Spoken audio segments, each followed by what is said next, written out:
एक शर्त पर कि आप आगे से अब से आगे कोई पाप ना करें। अभी के तो मिट गए ना पूरे। हाँ बिल्कुल।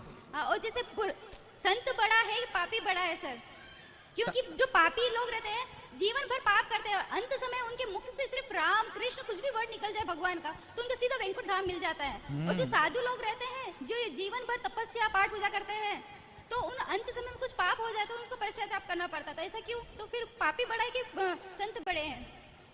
और मैंने देखा है जीवन में जो भगवान में आस्था रखते हैं उनको परीक्षाओं से बहुत गुजरना पड़ता है, और जो नास्तिक रहते हैं तो उन्हें जीवन में इतनी परीक्षाओं से गुजरना नहीं पड़ता है। ऐसा क्यों?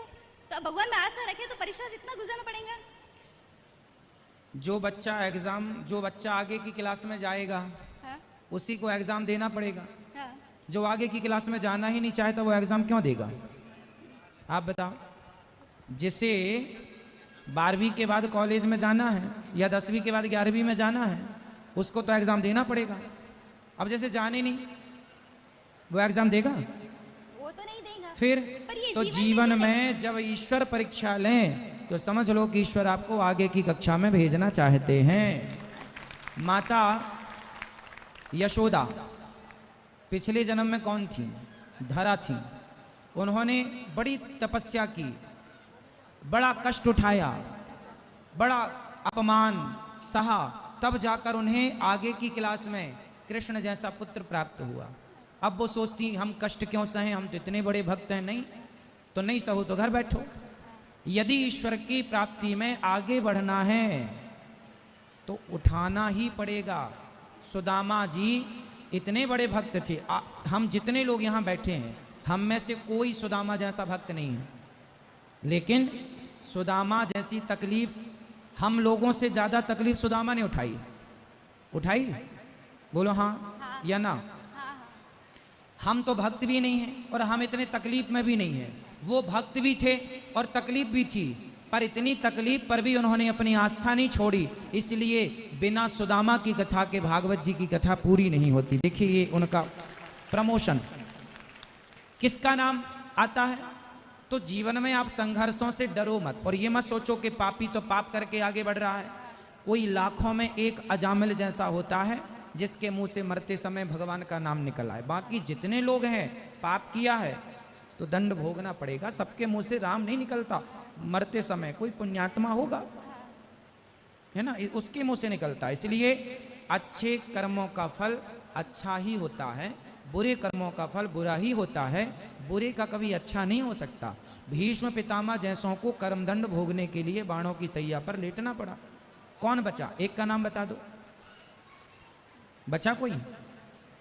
कंस बचा, रावण बचा कि दुर्योधन बचा? पर उन्हें अंत धाम तो मिल गया था। अंत भाई धाम तो मिलेगा पर अपयश तो मिला। रावण को धाम तो मिल गया पर आज तक उन्हें गली गली पुतला जलाया जाता। आप समझ रही हो मेरी माँ मेरी बहन, सबसे बड़ा सम्मान है सम्मान, सबसे बड़ा यश सम्मान। अपमान सबसे बड़ा पाप है। मरने के बाद चलो जीते जी कोई अपमान करे मेरा तो समझ में भी आता है, पर मरने के बाद अपमान हो इससे बड़ी दुर्गति क्या होगी। इसलिए पांडवों को सम्मान जीते जी भी मिला, मरने के बाद भी सम्मान मिलता है। लेकिन दुर्योधन को जीते जी धन में जुआ खेल के हड़पना तो चाहा पर अपमान मिला। और अभी भी अपमान। कौन दुर्योधन को अच्छा कहता है? आज तक किसी बाप ने अपने बेटे का नाम दुर्योधन नहीं रखा, किसी बाप ने अपने बेटे का नाम रावण नहीं रखा। तो अपमान से बड़ा दंड क्या होगा। इसलिए ये मत कहो कि उनको मोक्ष तो मिल गया, रावण का मोक्ष हो गया, लेकिन अपमान अभी तक है। इसलिए भगवान की शरण में रहो, वो ज़्यादा अच्छा है। और सुख दुख तो सबके जीवन में उतार चढ़ाव है, रहेगा ही रहेगा। इसकी कोई सीमा तो रहती होगी ना गुरुजी? आप सीमा पार ना कर पाओगी, चिंता ना करो। हम इंसानों को ईश्वर इतना दुख नहीं देते जितना दुख माता सीता ने उठाया है।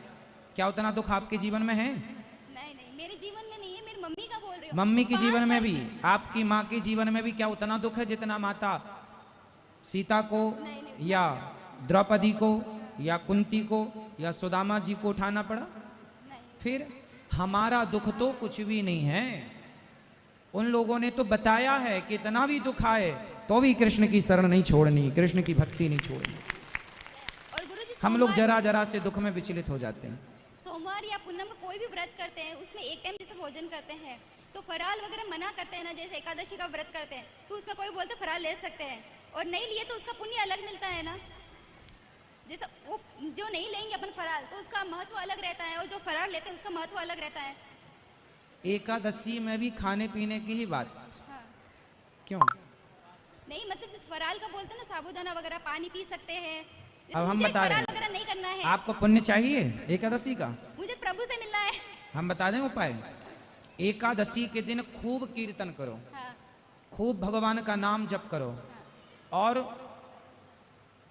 आप आराम से फल खाओ, दही पियो, फल लो, 2 बार खाओ, 4 बार खाओ, 2 बार पानी पियो, 10 बार पानी पियो, पर कीर्तन भगवान में अपना मन लगाए रखो। जिसका मन सदा भगवान के चरणों में लगा है उसकी तो रोज एकादशी है। एकादशी में भी क्या खाएं क्या ना खाएं,